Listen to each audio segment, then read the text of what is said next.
For Alamogordo Town News on Crazy Radio, I'm Anthony Lucero. When it comes to news on 95.1 FM, weather always comes first.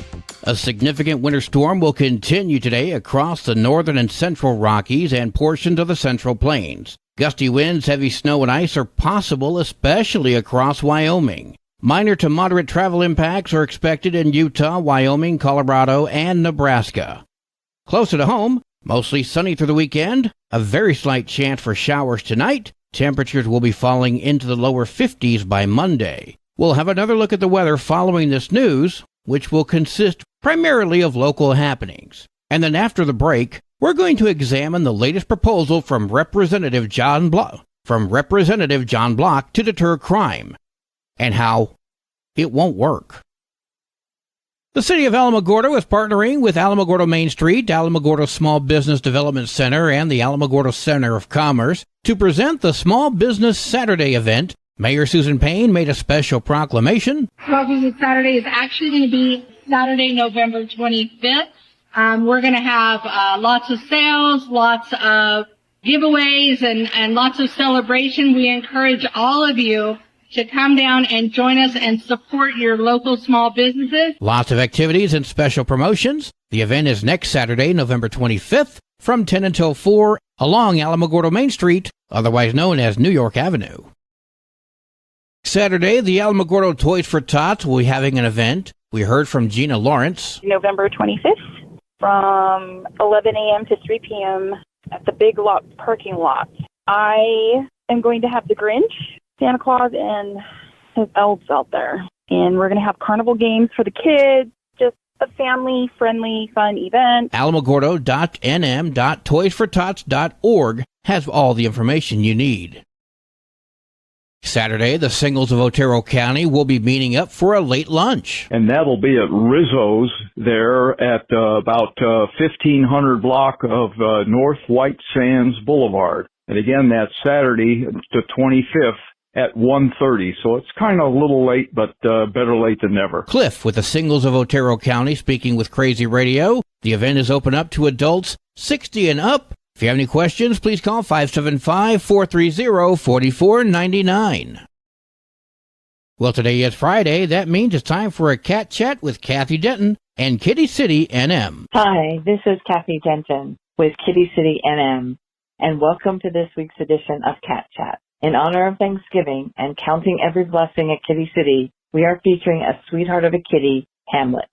Our boy Hamlet is one awesome kitten, lovable and friendly. We are thankful that Hamlet is with us, and he is such a sweet kitty, we know he will adopt quickly. Hamlet is a snuggler, cuddler, and all-around irresistible kitten. He is a 7-month-old buff tabby with medium-length fur. He is one handsome boy. Hamlet gives a new meaning to the word snuggle. Once in a while, a perfect cat comes along, and although we may be a bit partial, we feel Hamlet is that kitty. Besides being cute as a Dickens, he has a wonderful personality. His little meow begs anyone to pick him up and hold him tight. Then once in your arms, he begins his cuddling and kissing. We are convinced that this is his way of saying thank you. Hamlet is such a delightful kitten and deserves a forever home with people who will love him and spoil him, and he will return all that love again and again. Hamlet is now in a foster home with a loving adult and children who are doting all over him. He is also comfortable around other cats and large dogs. Easy arrangements can be made with Hamlet's foster for anyone who would like to visit with him. Come visit all the adorable cats and kittens at Kitty City NM at 56 Stanley Ranch Road, or check out our website at www.kittycitynm.com. All the volunteers and kitties at Kitty City NM wish everyone a happy and blessed Thanksgiving. Kitty City will be at the White Sands Mall next Saturday, December 2, and Saturday, December 9, with cats and kittens and dogs to be adopted and ready to go to their forever home. This has been this week's edition of Cat Chat. I'm Kathy Denton, and we will be talking to you next week from Kitty City NM. Kitty City and you, no one loves them better. News from around the state in just a moment. This is Alamogordo Town News on Crazy Radio. I'm Anthony Lucero. AlamogordoTownNews.com. is a locally owned website featuring local news matters from a local perspective that affects you, and we bring it to you directly. Plus, local sports, cultural arts, and events. Online, AlamogordoTownNews.com. Owned and operated by Second Life Media.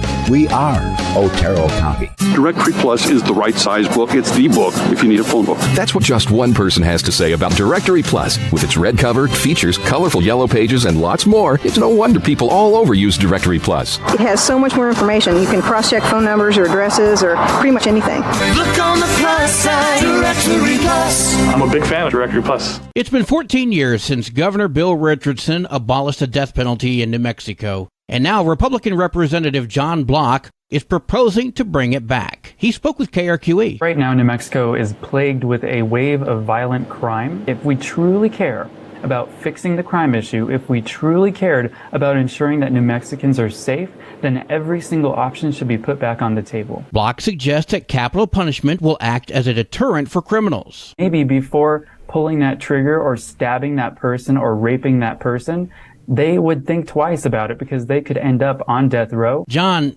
it doesn't work. It's never worked. Murders are committed for one of three reasons: passion, profit, or compulsion. Murderers do not value human life, period. They're also convinced that they won't get caught. If you're doing it for profit, it's just a job. If you're doing it on compulsion, you've lost control of your actions. And crimes of passion cannot be deterred, no matter what you do. So like I said, they don't value life. Does that mean we don't need to value their lives? Does that mean that the death penalty only serves to quench a bloodthirst for an angry mob?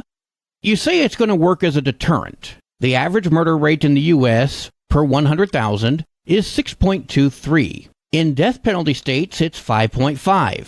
In non-death penalty states, it's 3.6.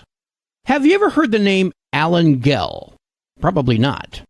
In 1998, he was found guilty of first-degree murder and sentenced to death in North Carolina. He served 9 years on death row until a retrial. That's when the judge learned that the prosecution had withheld evidence and that Gell was doing time for a car theft at the time of the murder. Therefore, he could not have committed it. Not to mention that 2 of the prosecution witnesses were later discovered to have been the murderers.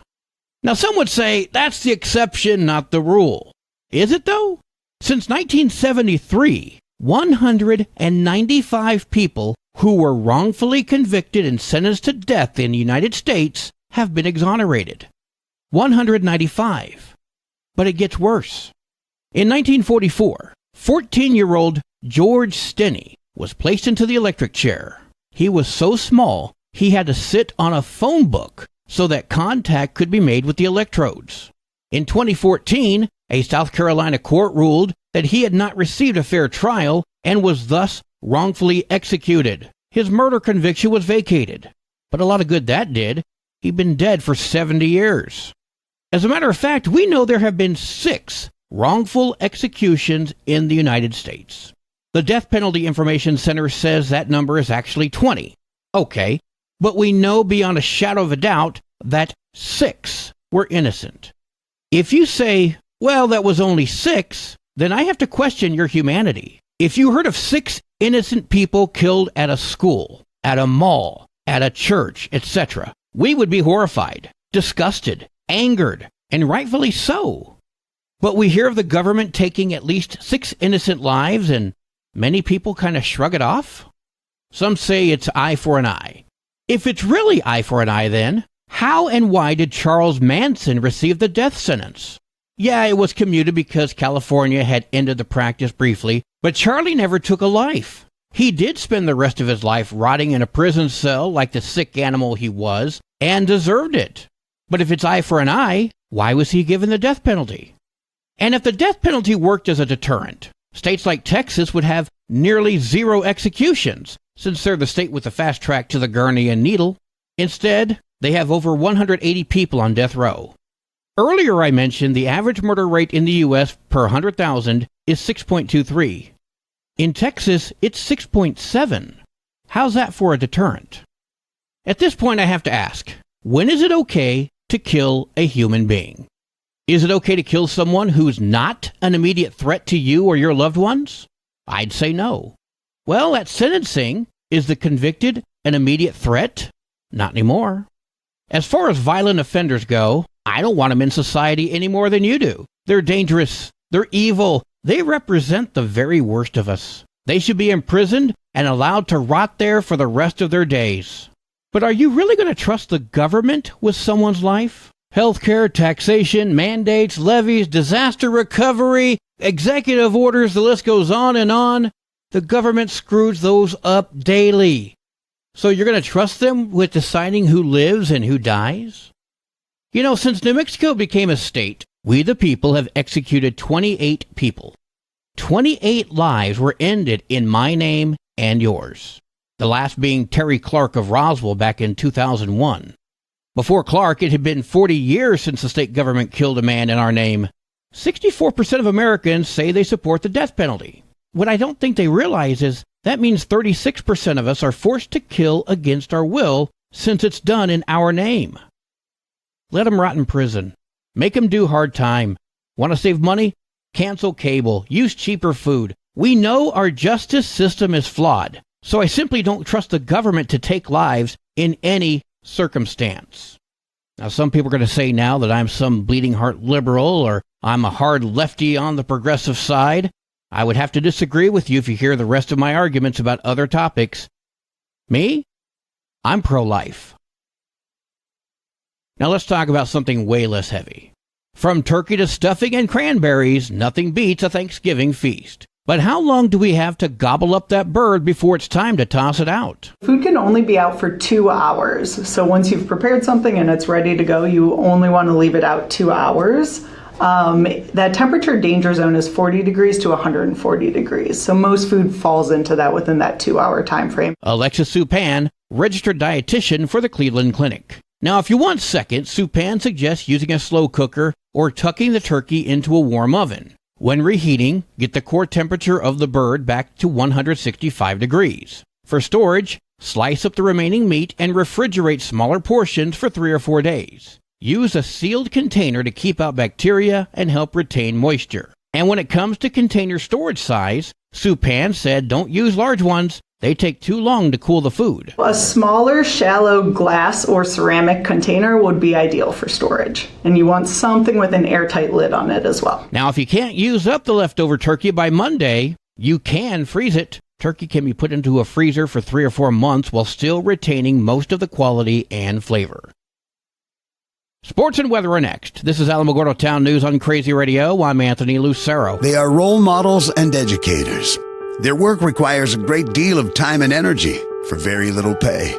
Who are these unsung heroes? Thanks, Coach. Thanks, Coach. The simple truth about education-based athletics in New Mexico is this. Without a committed team of coaches and administrators, they just wouldn't be possible. School sports, they bring out the best in all of us. This message presented by the New Mexico Activities Association and the New Mexico Athletic Directors Association. Utah State at New Mexico today, Jacksonville State at NMSU tomorrow.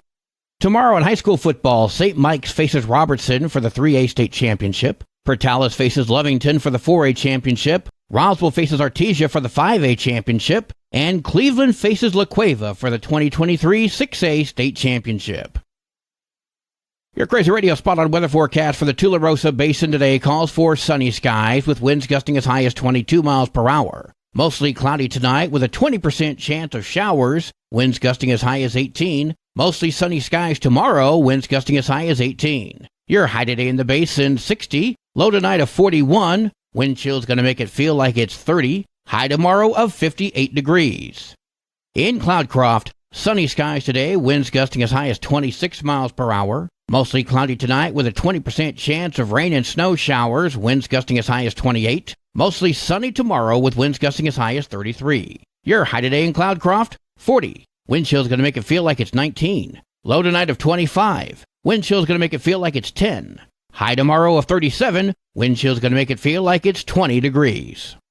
Local breaking news can be found on our website, alamogordotownnews.com. And learn more about Crazy Radio by visiting KALHradio.org. Also, check out the Crazy KALH Radio YouTube channel. That's where we post our daily newscasts, complete interviews, and other information which concerns everyone in the Tularosa Basin. That concludes today's edition of Alamogordo Town News on Crazy Radio. I'm Anthony Lucero.